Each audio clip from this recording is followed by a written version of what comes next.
Hello friend, नमस्कार। मेरा नाम है संदीप और आप देख रहे हैं nothing impossible YouTube channel. Friends, मैं उम्मीद करता हूं आप सभी बहुत ही अच्छे होंगे। जिस किसी भी एग्ज़ाम की आप प्रिपरेशन कर रहे हैं वो भी बहुत ही अच्छे तरीके से चल रही होगी। आज के इस वीडियो में हम लोग यूजीसी नेट प्रथम प्रश्न पत्र में लोक विकास एवं पर्यावरण वाले यूनिट से प्रैक्टिस सेट नंबर 2 को देखने वाले हैं। इससे पहले मैंने आप सभी को प्रैक्टिस सेट जो है 1 प्रोवाइड किया था, जिसमें हमने 20 इंपॉर्टेंट क्वेश्चन को जो है डिस्कस किया था इस यूनिट से। तो ये इसी का हमारा नेक्स्ट यानी कि दूसरा पार्ट है और इस यूनिट से मैं आप सभी को जो है 300 से ऊपर क्वेश्चन को कराऊंगा और इसके साथ ही साथ जो प्रीवियस ईयर के क्वेश्चन पूछे गए हैं लोक विकास एवं पर्यावरण वाले यूनिट से, उनको भी एक जगह कलेक्ट करके उनको वीडियो के रूप में आप सभी को प्रोवाइड कर दूंगा। तो इस तरह से ये जो 5 प्रश्न आपको इस यूनिट से बनने वाले हैं बहुत ही आसानी के साथ और बहुत ही इजी वे में कवर हो जाएंगे। बस आपको एक काम करना है कि ये प्रैक्टिस सेट वीडियो को अच्छे तरीके से जो है अटेम्प्ट करना है। अगर आपका फर्स्ट अटेम्प्ट में मान लीजिए 20 प्रश्नों में से आपके 5 या 6 प्रश्न भी सही होते हैं, लेकिन उसके बाद भी आप उसको सेकेंड टाइम अटेम्प्ट करें, उसके बाद से आपका जो है मैक्सिमम क्वेश्चन सही होने लगेगा। इस तरह से आपके मैक्सिमम क्वेश्चन तैयार हो जाएंगे इस यूनिट से।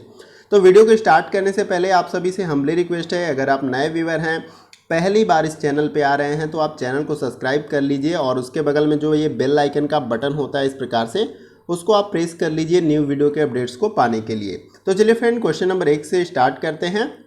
तो यहाँ पर प्रश्न नंबर 1 में दिया गया है कि सामान्य रूप में आहार श्रृंखला में कितनी कड़ियाँ होती है। तो इन चारों विकल्पों में से आपको यह बताने का प्रयास करना है कि सामान्य रूप से आहार श्रृंखला में कितनी कड़ियाँ होती हैं। पहला जो ऑप्शन है 2 और फिर बी ऑप्शन है 3 और सी ऑप्शन दिया गया है 4 और डी ऑप्शन है 5। तो इसमें से आप सभी को सही आंसर बताने का प्रयास करना है। अगर वीडियो लगे कि फास्ट है तो वीडियो को पॉज करें, क्वेश्चन को अच्छे से पढ़ें, फिर उसके बाद जो है अपना आंसर देने का प्रयास करें। तो इस प्रश्न का जो हमारा राइट आंसर हो जाएगा वो है आपका ऑप्शन नंबर सी 4। प्रश्न में क्या पूछा गया है कि सामान्य रूप से आहार श्रृंखला में कितनी कड़ियाँ होती हैं। तो 4 कड़ियाँ होती हैं आपकी सामान्य रूप से आहार श्रृंखला में। आइए अगले प्रश्न को देखते हैं। अगला प्रश्न हमारा है प्रश्न नंबर 2।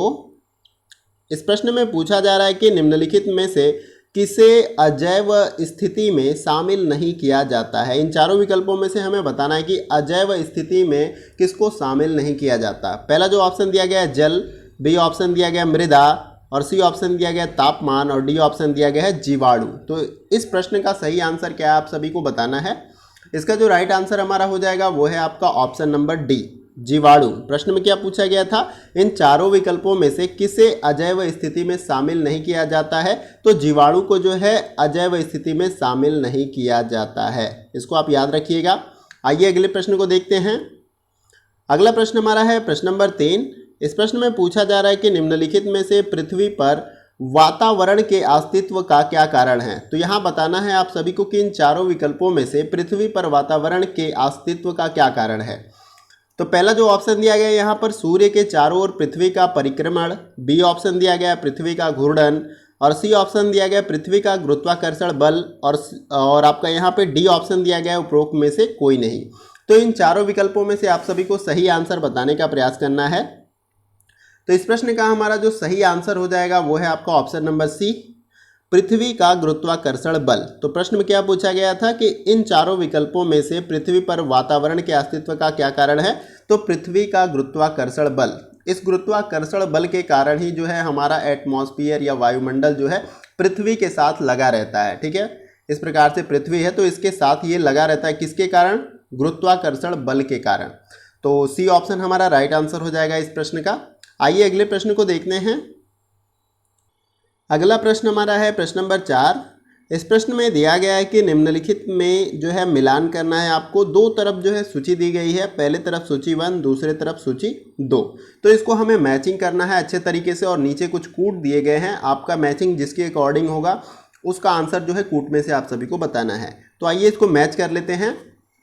तो पहले का जो आपका मैच करेगा वो पहले के साथ, क्षोभ मंडल में जो है धूल कण ज़्यादातर पाए जाते हैं। उसके बाद बी का आपका दूसरे के साथ मैच करेगा, समताप मंडल में ओजोन परत जो है सम्मिलित होती है। फिर उसके बाद सी जो आपका मैच करेगा वो तीसरे के साथ, आयन मंडल में जो है उल्का पिंड्स जो है देखने को मिलते हैं या गिरते हैं।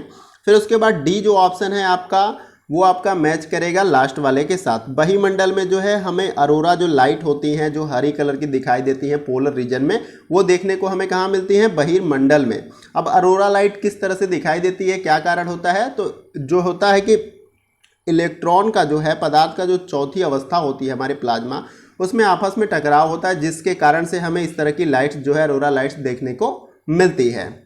तो इस तरह से आपको जब आप मैच कर लें तो नीचे जो कोड दिया गया है हो जिसमें आपका मैच करता हो उसको आपको सही ट्रिक लगा लेना है। तो यहाँ पर हमारा जिस प्रकार से हमने मैच किया है ऑप्शन ए हमारा इसके अकॉर्डिंग सही हो जाएगा। तो इसी प्रकार से आप मैचिंग करेंगे और नीचे जो कोड दिया रहता है आपका मैचिंग जिस अकॉर्डिंग मिलता हो ए बी सी जिसमें भी चारों विकल्प में दिया गया हो तो उसको आपको ट्रिक कर लेना है। आइए अगले प्रश्न को देखते हैं। अगला प्रश्न हमारा है प्रश्न नंबर 5। इस प्रश्न में पूछा जा रहा है कि निम्नलिखित में से कौन सभी प्रकार की खाद्य श्रृंखला के लिए आधार होते हैं, इन चारों विकल्पों में से बताना है। पहला जो ऑप्शन दिया गया उपभोक्ता, बी ऑप्शन दिया गया उत्पादक और सी ऑप्शन दिया गया वियोजक और डी ऑप्शन दिया गया उपरोक्त में से कोई भी विकल्प आपका सही नहीं है। तो इस प्रश्न का जो हमारा राइट आंसर हो जाएगा वो है आपका ऑप्शन नंबर बी उत्पादक। प्रश्न में क्या पूछा गया है कि इन चारों विकल्पों में से कौन सभी प्रकार की खाद्य श्रृंखला के लिए आधार होता है, तो उत्पादक जो होता है सभी प्रकार की खाद्य श्रृंखला के लिए जो है आधार होता है। तो इसको आप याद रखिएगा, उत्पादक होगा। तो यहाँ पर ऑप्शन बी हमारा राइट आंसर है इस प्रश्न का। आइए अगले प्रश्न को देखते हैं। अगला प्रश्न हमारा है प्रश्न नंबर 6। यहाँ पर पूछा जा रहा है प्रश्न नंबर 6 में कि निम्नलिखित में से पारिस्थितिकी तंत्र में संपूर्ण जैव पदार्थ को क्या कहा जाता है, इन चारों विकल्पों में से बताना है आप सभी को। पहला जो ऑप्शन दिया गया बायोम और यहाँ पर आपको बी ऑप्शन दिया गया है प्लांट्स और यहाँ पे सी ऑप्शन है जैविक समुदाय और डी ऑप्शन है बायोमास। तो यहाँ पे थोड़ा सा टाइप में मिस्टेक है, ये जो ऑप्शन की नंबरिंग हुई है ये आपका बी हो जाएगा और यहाँ पर ये सी। इतना सारा कुछ टाइप करने में थोड़ा सा एरर हो जाता है, बाकी ऑप्शन आपका सारा राइट है। तो इस प्रश्न का आप सभी को सही आंसर बताने का प्रयास करना है। तो इस प्रश्न का जो हमारा राइट आंसर हो जाएगा वो है आपका ऑप्शन नंबर डी बायोमास। प्रश्न में क्या पूछा गया था कि इन चारों विकल्पों में से पारिस्थितिकी तंत्र में संपूर्ण जैव पदार्थ को क्या कहा जाता है, तो बायोमास इसको कहा जाता है। ठीक है, इसको आप याद रखिएगा, बायोमास इसको कहा जाता है। आइए अगले प्रश्न को देखते हैं। अगला प्रश्न हमारा है प्रश्न नंबर 7। इस प्रश्न में पूछा जा रहा है कि निम्नलिखित में से ऊर्जा पिरामिड कैसे होते हैं, इन चारों विकल्पों में से हमें बताना है। पहला जो ऑप्शन दिया गया है सदैव उल्टे होते हैं, बी ऑप्शन दिया गया है सदैव क्षैतिज होते हैं और सी ऑप्शन दिया गया है कभी विकर्ण और फिर डी ऑप्शन दिया गया है उपरोक्त में से आपका कोई भी ऑप्शन सही नहीं है। तो इन चारों विकल्पों में से आप सभी को सही आंसर बताना है कि ऊर्जा पिरामिड किस प्रकार से या कैसे होते हैं। तो इसका जो सही आंसर हमारा हो जाएगा वो है आपका ऑप्शन नंबर ए सदैव उल्टे होते हैं। ऊर्जा पिरामिड क्या होता है, सदैव उल्टे होते हैं, इसको आप याद रखिएगा। अगला प्रश्न देखते हैं। अगला प्रश्न हमारा है प्रश्न नंबर 8। इस प्रश्न में पूछा जा रहा है कि निम्नलिखित में से कौन सी गैस जो वातावरण के प्राकृतिक घटक के रूप में हानिकारक नहीं है। तो हमें बताना है कि इन चारों विकल्पों में से ऐसी कौन सी गैस है जो वातावरण के प्राकृतिक घटक के रूप में हानिकारक नहीं होती है। पहला जो ऑप्शन दिया गया कार्बन डाइऑक्साइड, बी ऑप्शन दिया गया हाइड्रोजन और सी ऑप्शन दिया गया नाइट्रोजन और डी ऑप्शन दिया गया जलवाष्प। तो इस प्रश्न का जो हमारा राइट आंसर हो जाएगा वो है आपका option number A carbon dioxide जो है हमारा वातावरण के प्राकृतिक घटक के रूप में जो है हानिकारक नहीं होती है, इसी को हमें बताना था। तो ऑप्शन ए हमारा राइट आंसर हो जाएगा। आइए अगले प्रश्न को देखते हैं। अगला प्रश्न हमारा है प्रश्न नंबर 9। इस प्रश्न में पूछा जा रहा है कि भारत में मैंग्रोव वनस्पति अधिक विस्तृत रूप में कहाँ पाई जाती है, इन चारों विकल्पों में से हमें बताना है। पहला जो ऑप्शन दिया गया है मालाबार तट से, सी ऑप्शन दिया गया है कच्छ के रन में, बी ऑप्शन दिया गया है सुंदरबन में और डी ऑप्शन दिया गया है तटीय ओडिशा में। तो इन चारों विकल्पों में से आपको बताना है कि भारत में मैंग्रोव वनस्पति अधिक विस्तृत रूप से कहाँ पर पाई जाती है। तो इस प्रश्न का जो हमारा सही आंसर हो जाएगा वो है आपका ऑप्शन नंबर बी सुंदरबन में। यहाँ पे टाइप में मिस्टेक है, सी वाला ऑप्शन नीचे होना चाहिए और बी ऑप्शन यहाँ पर, लेकिन ऑप्शन आपका सभी राइट है। सुंदरबन में जो है भारत में मैंग्रोव वनस्पति अधिक विस्तृत रूप में पाई जाती है। अब सुंदरबन कहाँ पे है, तो सुंदरबन एक डेल्टा है जो कि पश्चिम बंगाल में स्थित है, तो इसको आप जरूर याद रखिएगा। तो इस प्रश्न का हमारा right answer option number B था। आइए अगले प्रश्न को देखते हैं। अगला प्रश्न हमारा है प्रश्न नंबर 10। इस प्रश्न में पूछा जा रहा है कि निम्नलिखित में से पारिस्थितिकी तंत्र के दो मुख्य घटक कौन से हैं, हमें उसे बताना है इन चारों विकल्पों में से। पहला जो ऑप्शन है पौधे और जानवर, बी ऑप्शन है जैविक और अजैविक, और सी ऑप्शन है पृथ्वी और उसका परिवेश, और डी ऑप्शन है माइक्रो और सूक्ष्म जीव। तो इन चारों विकल्पों में से सही आंसर बताने का प्रयास करना है आप सभी को। तो इस प्रश्न का जो हमारा राइट आंसर हो जाएगा वो है आपका ऑप्शन नंबर बी, जैविक और अजैविक। प्रश्न में क्या पूछा गया है कि इन चारों विकल्पों में से पारिस्थितिकी तंत्र के दो मुख्य घटक कौन से होते हैं, तो जैविक और अजैविक जो है दो मुख्य घटक होते हैं हमारे पारिस्थितिकी तंत्र के। इसको आप याद रखिएगा। आइए अगले प्रश्न को देखते हैं। अगला प्रश्न हमारा है प्रश्न नंबर 11। इस प्रश्न में पूछा जा रहा है कि निम्नलिखित में से कौन सी प्रजाति एक बड़े निवास स्थान पर रहती है तथा सामान्यतः प्रवासी होती है। तो हमें इन चारों विकल्पों में से यह बताना है कि कौन सी ऐसी प्रजाति है जो एक बड़े निवास स्थान पर रहती है तथा सामान्यतः वो प्रवासी होती है या माइग्रेटेड होती है। तो पहला जो ऑप्शन दिया गया है इसमें की स्टोन प्रजाति, बी ऑप्शन दिया गया फाउंडेशन प्रजाति, और सी ऑप्शन दिया गया है अम्ब्रेला प्रजाति, और डी ऑप्शन दिया गया है संकेतक प्रजाति। तो इन चारों विकल्पों में से आप सभी को सही आंसर बताना है। तो इस प्रश्न का जो हमारा राइट आंसर हो जाएगा वो है आपका ऑप्शन नंबर सी, अम्ब्रेला प्रजाति जो है आपका एक बड़े निवास स्थान पर रहती है और इसके साथ साथ यह सामान्य रूप से प्रवासी होती है, यानी ये माइग्रेट करती है। तो ऑप्शन सी हमारा राइट आंसर है इस प्रश्न का। आइए अगले प्रश्न को देखते हैं। अगला प्रश्न हमारा है प्रश्न नंबर 12। इस प्रश्न में पूछा जा रहा है कि कोर प्रभाव के संदर्भ में निम्नलिखित कथनों पर विचार करना है। तो कोर प्रभाव के संदर्भ में दो स्टेटमेंट दिए गए हैं और हमें क्या बताना है कि उपरोक्त में से कौन सा स्टेटमेंट सही है।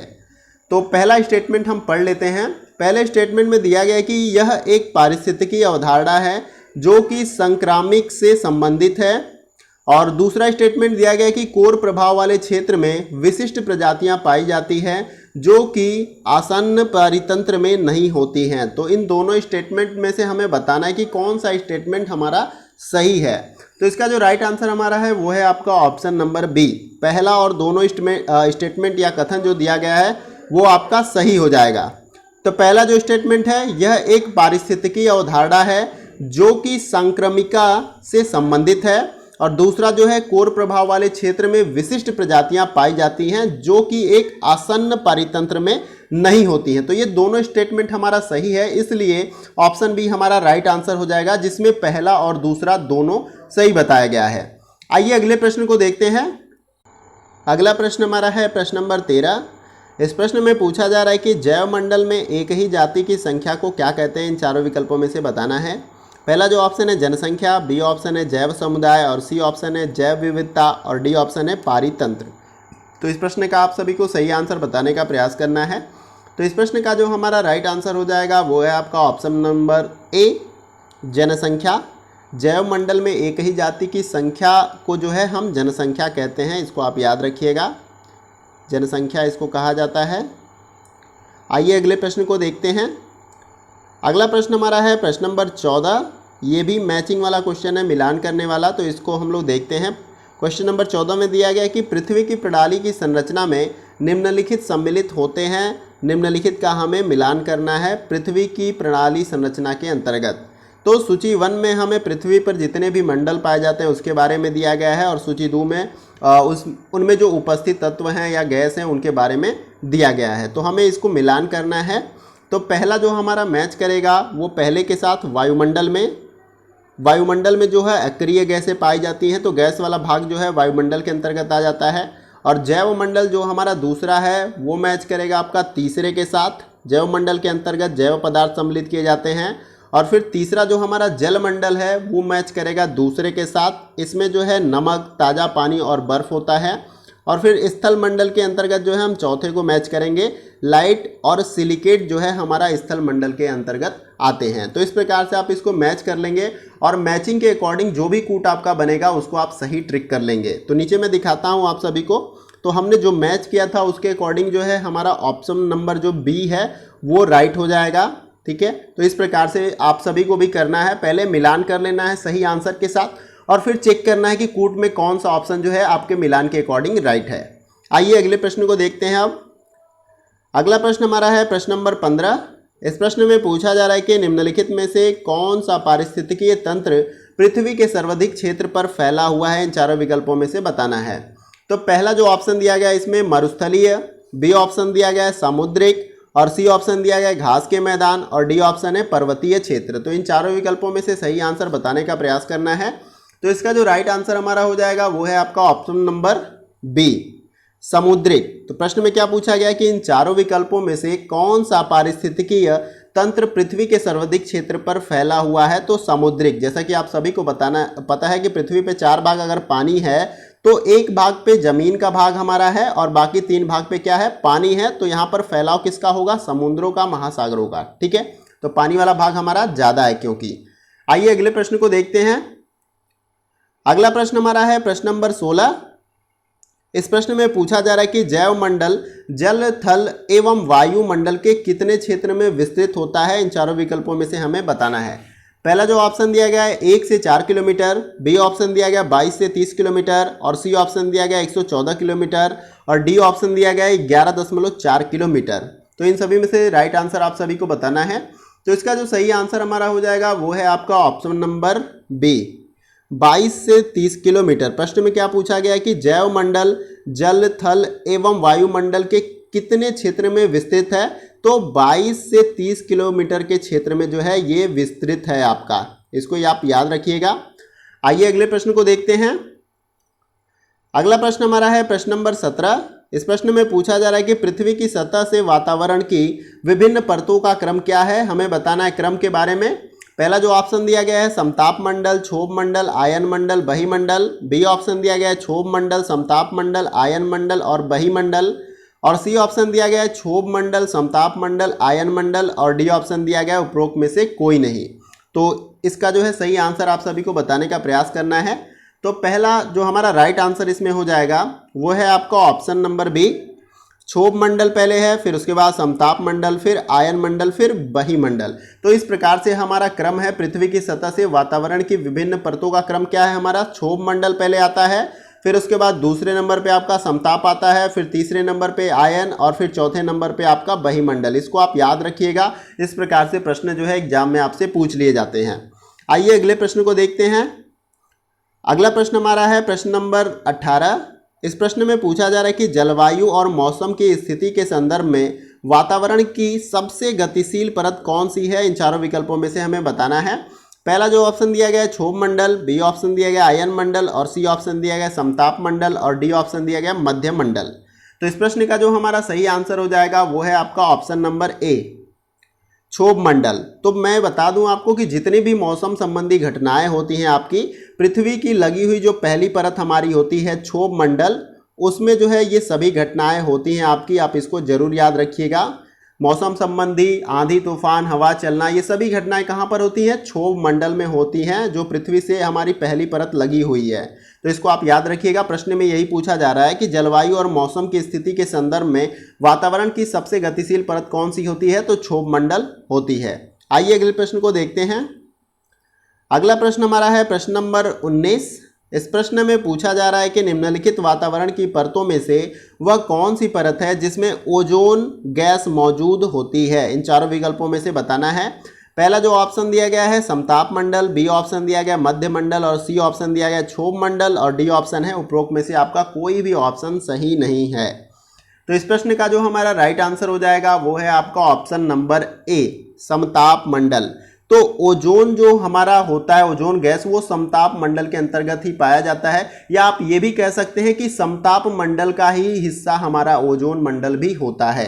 तो इसको आप याद रखिएगा। कहीं कहीं आप देखेंगे जब पृथ्वी की जो वायुमंडल की लेयरिंग हमारी मैपिंग दिखाई जाती है किसी भी बुक में ज्योग्राफी की, तो वहाँ पर जो है कभी कभी आपका समताप मंडल भी दिया रहता है, कभी जो है उसके बीच में जो है आपका जो ओजोन मंडल है उसको नहीं मेंशन करता है, लेकिन समताप मंडल का ही हिस्सा हमारा ओजोन मंडल है, या समताप मंडल में ही जो है आपके ओजोन गैसें पाई जाती हैं। तो इसको आप याद रखिएगा। यहाँ पर ऑप्शन ए हमारा राइट आंसर हो जाएगा इस प्रश्न का। आइए अगले प्रश्न को देखते हैं। अगला प्रश्न हमारा है प्रश्न नंबर 20। इस प्रश्न में पूछा जा रहा है कि निम्नलिखित में से वायुमंडलीय परतों में आयन मंडल किसमें सम्मिलित होता है? इन चारों विकल्पों में से बताना है। पहला जो ऑप्शन है मध्य मंडल, बी ऑप्शन है बहिमंडल, और सी ऑप्शन है समताप मंडल, और डी ऑप्शन है क्षोभ मंडल। तो इस प्रश्न का जो हमारा राइट आंसर हो जाएगा वो है आपका ऑप्शन नंबर ए, मध्यमंडल। प्रश्न में क्या पूछा जा रहा है कि निम्नलिखित वायुमंडलीय परतों में आयन मंडल किसमें पाया जाता है, तो मध्यमंडल के अंतर्गत जो है आयन मंडल आपका पाया जाता है, आपको इसे याद रखना है। क्षोभ मंडल के अंतर्गत मौसम संबंधी घटनाएं होती हैं। समताप मंडल में जो है आपका तापमान स्थिर रहता है और इसी के अंतर्गत जो है ओजोन लेयर जो है पाई जाती है। ठीक है, तो इसको आप जरूर याद रखिएगा। इन तीनों के बारे में मैंने बता दिया और ये हमारा वीडियो का लास्ट प्रश्न था। उम्मीद करता हूं कि जितने भी मैंने प्रश्न आपको बताए पीपुल एंड इन्वायरमेंट वाले यूनिट से, या हिंदी में इसे कह लें तो लोग विकास एवं पर्यावरण वाले यूनिट से, बहुत ही इंपॉर्टेंट ये क्वेश्चन है।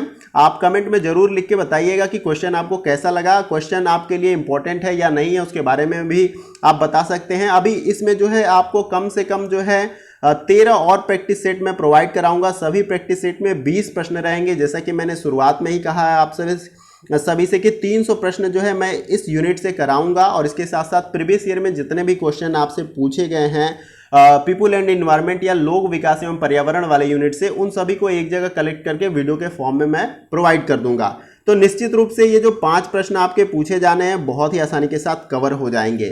तो कमेंट बॉक्स में आप जरूर बताइएगा वीडियो का सेशन कैसा लगा आप सभी को। इसके साथ साथ आपके 20 प्रश्नों में से कितने प्रश्न जो है सही हुए उसके बारे में भी बताइएगा। और अगर किसी और टॉपिक पे आपको इंपॉर्टेंट क्वेश्चन की सीरीज चाहिए या किसी जानकारी के बारे में आप जानना चाहते हैं तो उसके बारे में भी आप मेंशन कर सकते हैं कमेंट बॉक्स में। मैं उसको जो है बताने का प्रयास करूंगा या तो उस टॉपिक पे वीडियो बनाने का भी प्रयास कर सकता हूं। वीडियो कैसा लगा उसको जरूर बताइएगा। इसके साथ साथ अच्छा लगे तो इसको लाइक करिएगा। आपके एक लाइक से हमें बहुत सारा मोटिवेशन और अप्रिसिएशन मिलता है। और वीडियो को शेयर करें मैक्सिमम दोस्तों के साथ, ताकि आपके साथ ही साथ उनको भी इस वीडियो से हेल्प मिल सके।